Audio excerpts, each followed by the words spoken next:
All right? For my favorite warrior princess, Zena, Dell, Lowe!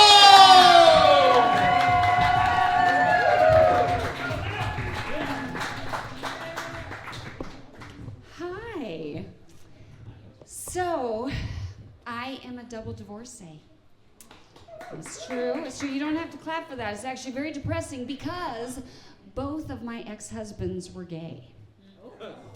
And I know, it sounds like a joke, but it's actually true. I've been married twice, and both of my ex-husbands are gay. Which raises a bunch of questions, right? Like, were there signs?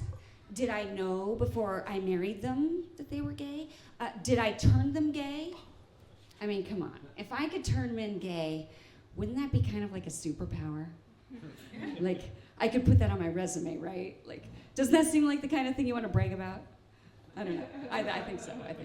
Anyway, I'm getting ahead of myself. I'm Zena, and that little nugget right there is my service dog, Lulu. Hi, baby.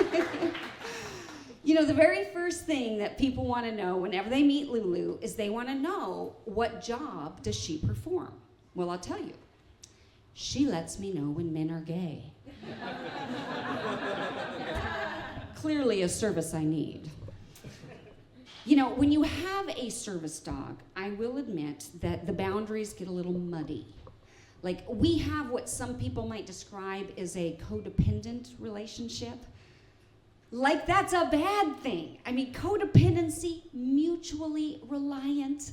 Like, it's like these psychologists want us to think that everything is bad, right? I mean, next they're going to tell me what? That sleeping nose to nose and syncing our heartbeats is wrong? I mean, it's crazy, right? And by the way, Lulu is a working dog. I mean, she's a working dog. Like, she does a lot of work. Like, for example, did you know that she helps with digestion? Apparently, I can't even poop unless she's in the same room with me. And you know what? You should see what a stickler she is for personal hygiene. The way she watches me. I'm not sure if it is separation anxiety or if she's imagining me as a big pork chop with barbecue sauce. I mean, it's hard to tell. But I will say, it does sometimes seem a little judgy. Like, she's looking at me like, are you just going to let those legs go for another week? And I'm like, yeah.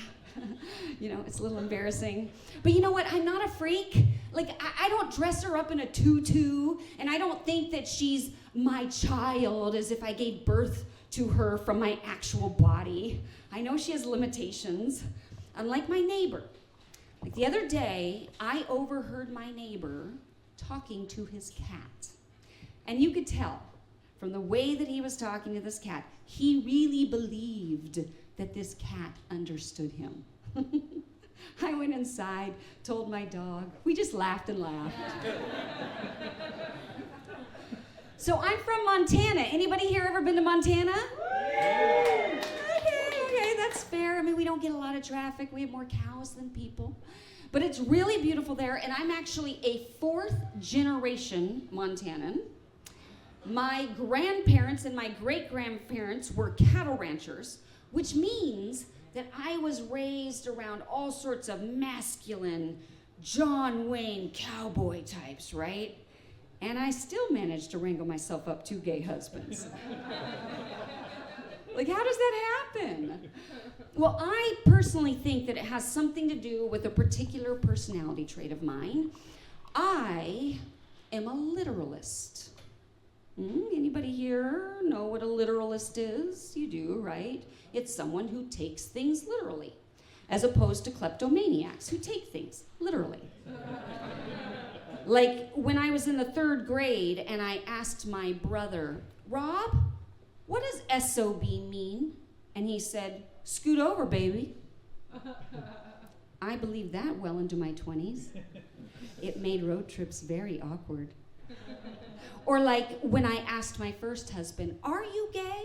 And he said, no, I just struggle with same-sex attraction. You can see the problem, right?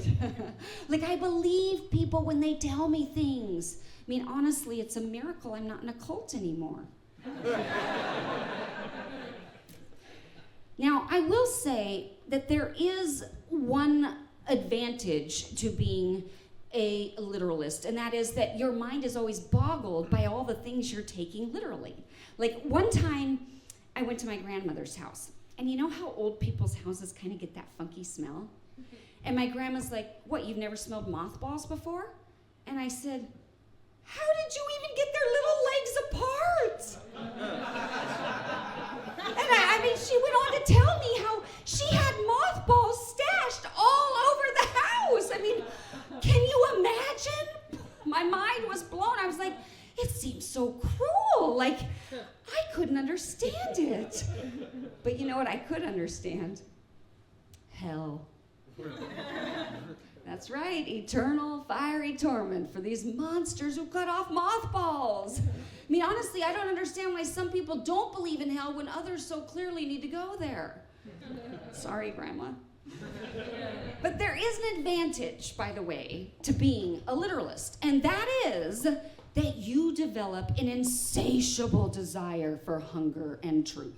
For hunger and truth? Said that wrong. An insatiable desire for truth, right? You want to know what's true. You want to know the answer to life's deepest questions, like, how many gay ex-husbands does it take to drive a woman crazy? Am I crazy? The voices say no. The point, though, is that there is a reason for everything, right? There's a reason for everything. And by the way, this is why some people believe in the concept of karma. You know, the whole what comes around goes around thing. And I like that because it means that the people I was nasty to had it coming. But the problem with karma, well, is that I worry about it. You know, I worry, like, is that why I've had 2 gay ex-husbands? Like, what the hell did I do in my past life to deserve this? What, was I like creating eunuchs in Pharaoh's court or something? Just snip, snip, there go the fun bits. Oh, was I cutting off mothballs? I don't know, but I'll tell you this. I have tried to worry less as I've gotten older and just take life with more fun, you know? I'm just kidding, I'm drunk. No, but you know, here's the thing. The real question is, has my karmic debt been paid? Like, what does my future hold? Is there a chance for love for me at this stage of my life? I read a statistic recently that said that you are more likely, this is so horrible, you are more likely to get struck by lightning twice and win the lottery than you are to find true love after 50. So that's encouraging. But then I look around at the available men in my age group and I'm like, are there that many viable options? I mean, there is Hugh Jackman. He is single, he's 55, and I could probably get used to those Wolverine abs, but I heard a rumor that he's secretly gay. So, you know, that means dibs. Thank you very much. I'm Zena. Come see me in Lulu after the show.